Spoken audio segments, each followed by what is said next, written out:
बाद फाउज़ बिल्लाहि मिनश्शैतानिर्रजीम बिस्मिल्लाहिर्रहमानिर्रहीम। मियाँ कसूरमंद साहब फरमाते ने,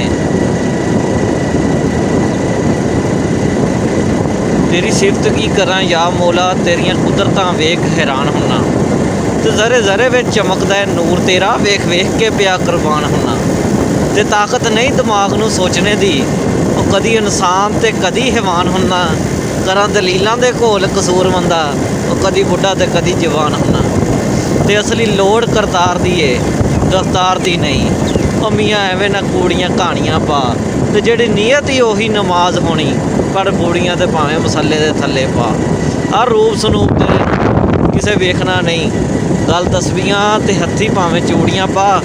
उन्हां वढ़नी है पलके कसूरमंदा, ओ जेड़े वीजदे ने पिया जरूड़ियां पा। तो दोस्तों अज अस तुहानूं एक अपने रंगले पंजाब दे विचों कुदरती हुसन का नज़ारा करवा रहे हैं। तो उम्मीद करांगे तुहानूं ये पसंद आएगा। तो इसे दे मुनासबत नाल मियाँ कसूरमंद साहब की तुहानूं शायरी सुनाई है।